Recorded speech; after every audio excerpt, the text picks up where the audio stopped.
back to my channel. Do ngasise akoigi hojikse ko akoigi school gi summer break phangneba ko aduna Emannabi myam ngasi phangnaruge aina ko akoigi school gi akoi classmate myam do ngasi phangnage aina adugi loisali do ngasise movie oina jengse na adugi ko movie oina jengoni ngasi movie se akoi idea khwa kuire matungda jengdoni ko hadi theater da chatlaga yengbase khwa kuire matung chahi phana kuire chattaba ko ado masidi chaluse haina kuire chattaba haina adugi loisali movie se ai kabir singh thokibado adugi matamda yengbadagi hadi theater da chatla yengbadagi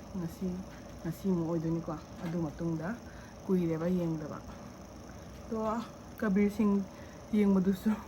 adusu wari lei ko adusu hadi yengani aina chatpa nateba akoigi colleague akoigi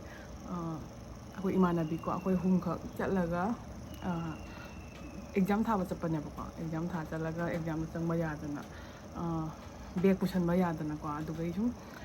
kabir singh yenga lakpane ba donumito adu matungdagi ngasi ni chattoine ba ko ngasi yena akoigi Emannabi koi mangani ko chattoise adugi loisali pingse 10:15 dagi haudoini aduna khara ngan loisaline makeup se khara yang taw am thok tar ne ai thenge ko do foundation table loire ai foundation se foundation go ul hok deni foundation se ai Maybelline gi super stay asi se anova super stay anova tholak puduni ko asi se am light oibasena nungai ko aingonda dry ni na ko dry su oiba do gai di humang fiam thokpa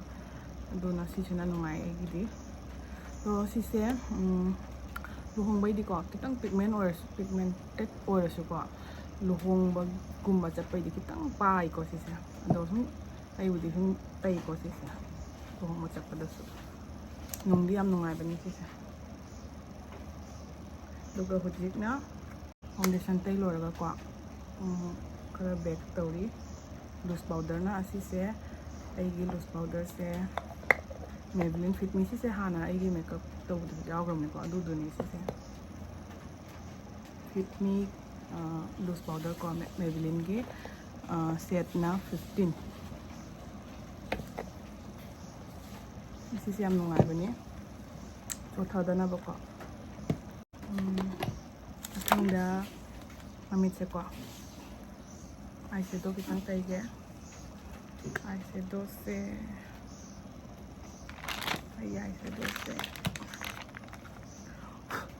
kar nude machuna adu taige tawine asi se yangai draban ko asi se revolution makeup revolution gi eyeshadow ni adu da asi machu se taige ko asi se khara paw se ham taige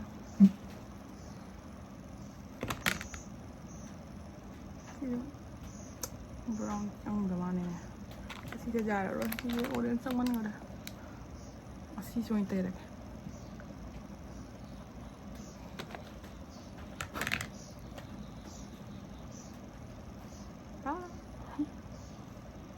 yam na tai bu su kalli ka eyeshadow se tai da su jai ko da ye ba pam ja bai khara tai di ko orange chang man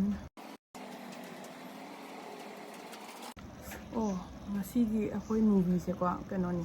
Kalki do ko adu do hayo dore yeng do se to yeng phangdora phangde haidi isinga chawramade nong tai hojik nong khara di lep khre do silchara tai nong ta ri jeng phangdora phangde ba look na kale ramadi lora ising thumna ai se orange khara oira mane to khara awaw ba brown musan bang ko tashan ge ko kisi hana pasan blend to oi hi ko aduga kitang brown oina ba ko ka brown pam ni ese ai mamit ta ko yam ki ba mandana ba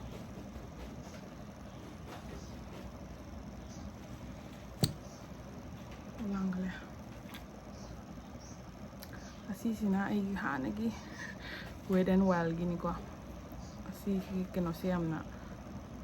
ꯐꯕꯅꯤ ꯃꯆꯨꯁꯦ ꯐꯖꯕꯅꯤ ꯑꯁꯤꯁꯦ ꯑꯗꯣ ꯑꯩꯒꯤꯗꯤ ꯌꯥꯗ꯭ꯔꯦ ꯀꯨꯏꯔꯦ ꯍꯥꯏꯗꯤ ꯇꯩꯃꯟꯅ ꯌꯥꯎꯗ꯭ꯔꯦ ꯑꯗꯨ ꯈꯔ ꯇꯥꯈꯤꯕꯒ ꯀꯥꯏꯈ꯭ꯔꯦꯕꯀꯣ ꯇꯥꯅꯁꯨ खरा ब्राउन तैसनगे तैमगे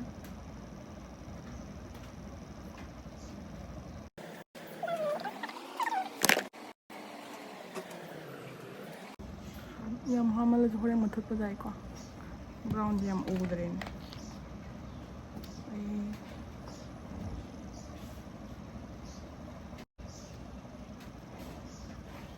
अदो कई हाइगे अगे मूवीदो कल्की निको जेंगसे कल्कीदो दीपिका पादुकोण गा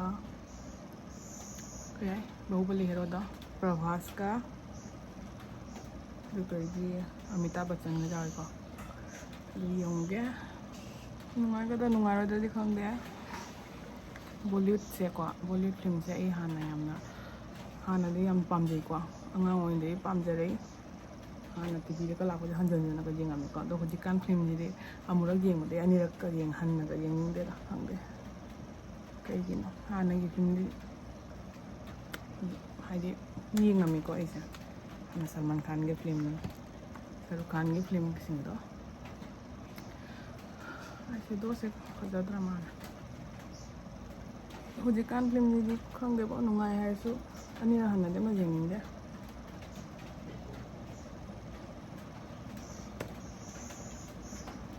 येंगालेको खरदी यारमा अयो केबगा हाइजेबा नतेदा काबु काबु बिचे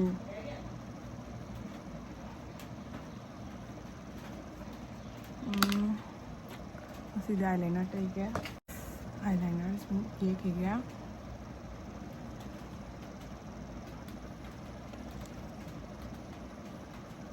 असी सिनेको फायदे कीबा मतांगनिको सिसे आईलाइनर की अमुक्सु अमुक्ता याथोई याहौदबा नुमिसु यावेको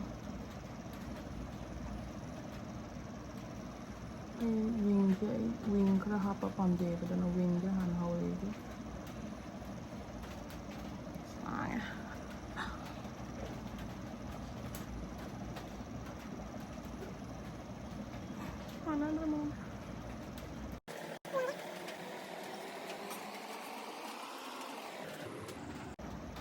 असीगी यार माना फोन की खितंग फजदबा माले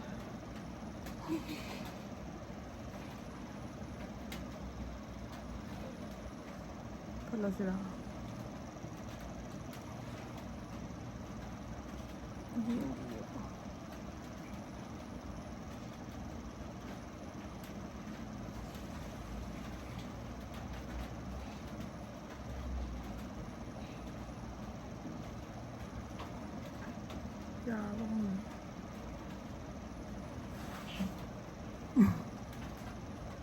Mungkin apa coba mas? Jarang dulu.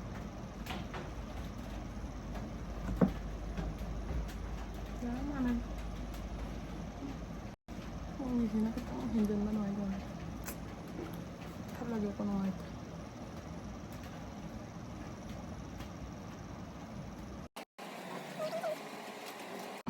Keluar. Ya udah. Di berkat.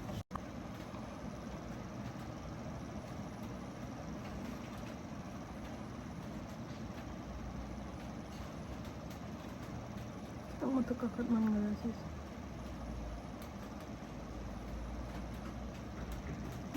Love you.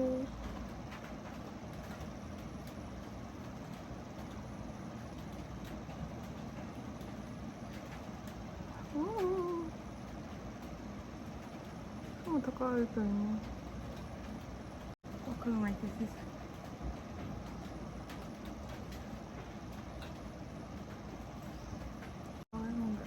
Diyan coba tetap terjauh sama.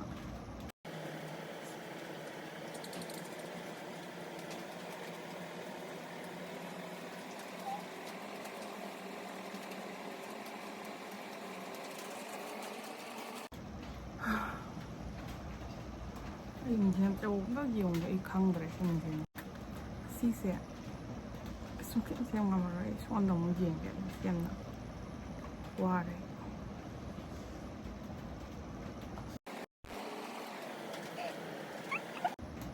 ꯐꯖꯔꯦ ꯑꯃꯗꯅꯤ ꯉꯝꯃꯔꯣꯏ ꯈꯔꯅꯦ ꯑꯩꯁꯤꯗ ꯈꯤꯇꯪ ꯕ꯭ꯂꯦꯟ ꯐꯖꯅ ꯑꯣꯏꯍꯟꯒꯦ ꯈꯔ ꯋꯥꯎꯍꯟꯒꯦ ꯌꯥꯝ ꯌꯥꯛꯑꯒ ꯇꯜꯂꯦ ꯁꯤꯁꯦ ꯀꯩꯝ ꯍꯥꯞꯇꯕꯤꯗ ꯁꯨꯝ ꯕ꯭ꯂꯦꯟ ꯇꯧꯔꯤꯅꯤꯀꯣ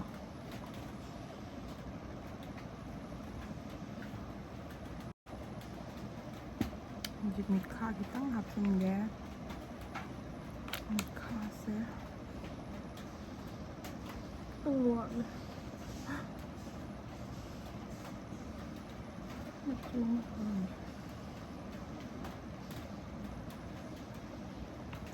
ꯌꯥꯅꯤ ꯇꯩꯁꯜꯂ ꯃꯥꯜꯂꯦ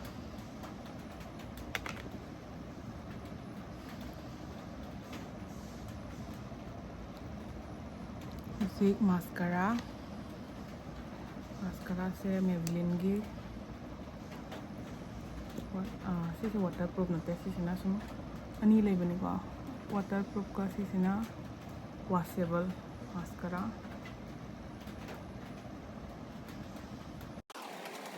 ꯋꯥꯇꯔ ꯄ꯭ꯔꯨꯐꯇꯣ ꯇꯩꯊꯣꯛꯄ ꯌꯥꯝ ꯋꯥꯏ ꯑꯁꯤꯁꯨ ꯑꯗꯨꯝ ꯌꯥꯏꯌꯦ ꯀꯣꯛꯇꯦ ꯑꯗꯨꯅ ꯁꯤꯁꯨ ꯑꯗꯨꯝ ꯁꯤꯖꯤꯟꯅꯔꯦ ꯑꯩ ꯄꯥꯁꯦ ꯌꯥꯝ ꯌꯥꯎꯖꯗꯕꯅꯤ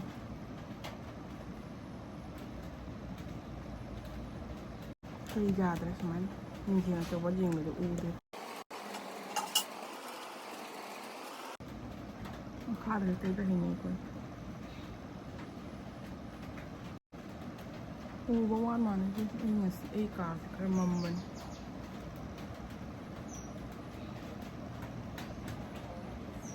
ꯈꯦꯠꯅꯕ ꯈꯪꯉꯤꯔ ꯈꯪꯗꯦꯔ ꯈꯪꯗꯦ ꯃꯤꯡꯁꯦꯜꯗꯗꯤ ꯈꯪꯉꯤ ꯑꯃ ꯇꯩꯕ ꯑꯃ ꯇꯩꯗꯕꯀꯣ ꯂꯥꯛꯇꯦ ꯍꯣꯏꯗꯤ ꯃꯃꯤꯠꯀ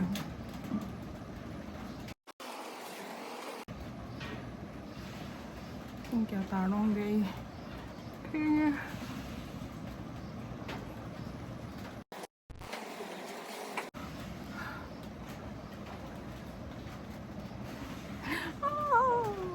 मोबाइल जेंगा तो जाते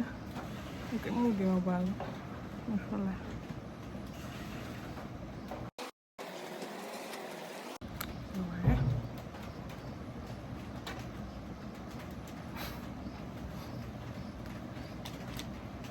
ये मिजेंड इसी साइज करो वाट में कितना पेशन के मोबाइल की दो रिंग लाइट से ना भांगे मोबाइल देना वाव ना अरे तो वाट पर नहीं तो मिजेंड ये प्राइमर का पे हो रहा है मिजेंड तो नहीं गई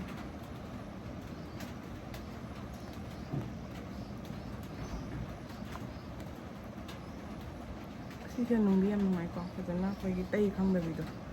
ओए मेकअप पामा मिंगे डेली ऑफिस चप्पा मिंगे नुंगाई को यम पाबनी यम लाइट ओए को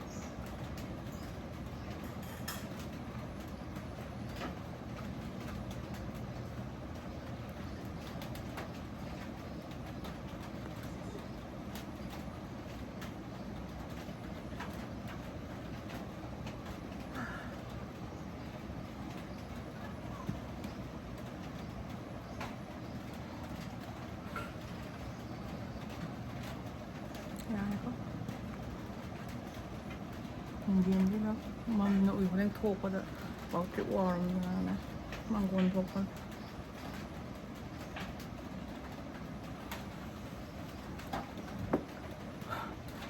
ꯂꯣꯏꯔꯦ ꯍꯧꯖꯤꯛ ꯕ꯭ꯂꯁ ꯍꯥꯞꯈꯤꯒꯦ ꯍꯧꯖꯤꯛ ꯕ꯭ꯂꯁꯀ ꯀꯣꯟꯇꯣꯔꯒ ꯇꯧꯁꯤꯀꯣ ꯀꯣꯟꯇꯣꯔꯁꯦ ꯂꯣꯏꯗꯣꯔꯦ ꯑꯁꯤꯁꯦ ꯌꯥꯎꯔꯛꯇꯔꯦ स्विस ब्यूटी की निपा स्विस ब्यूटी की कॉन्टोर स्टिक निका contouring stick. This is the video na tawag yada.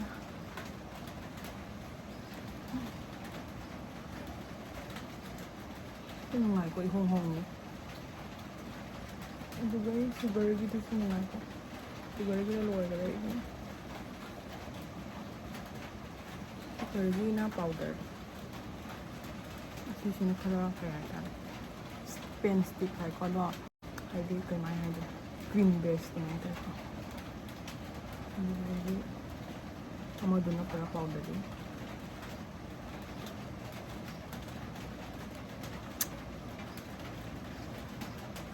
This is double chin na punjal la bhi na double chin de hai doctor.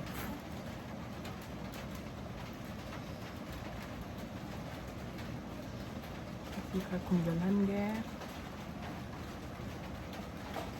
Lap na ublo ka.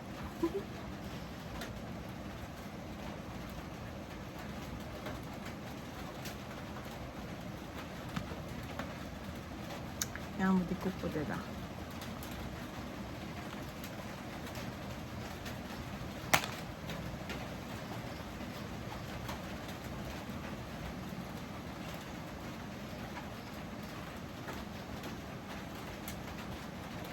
Contour se soalnya kita matang-matang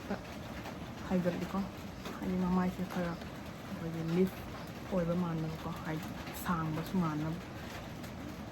mama itu pak panin aja gitu, dia matang tuan doan ingat diko, bisa blush tuh bos,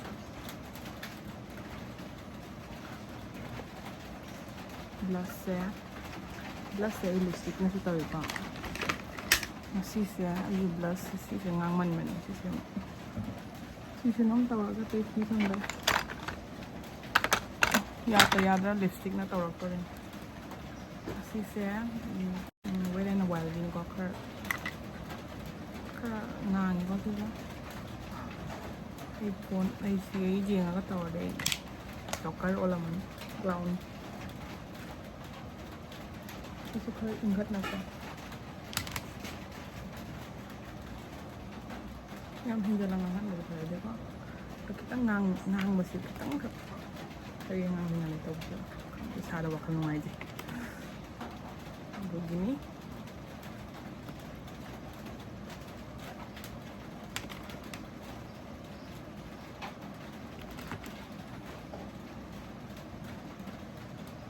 natin semangka di aja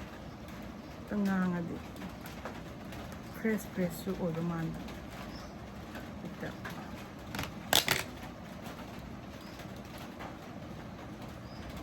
jadi ya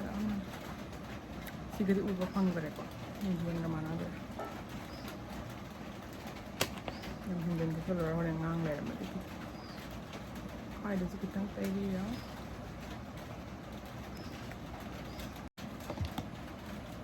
visum saya yang peja deh asyik doang kalau tahu dulu ini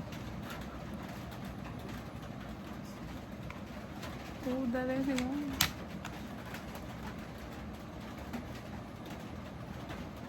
Fai kara hang masih tu fai na menjala lah dark brown color na nako sini menjale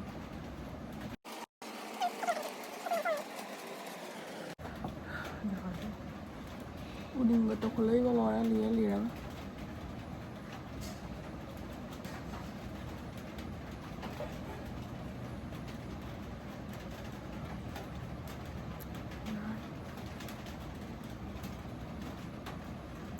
Emannabi singa thana le thola oi na bunda ilusan loi tinggal tarik kan hijau loi re lipstick singa le pegi ko dress tu thana ba sambukang ni tahu isya uji dress yang kari siapa nak hang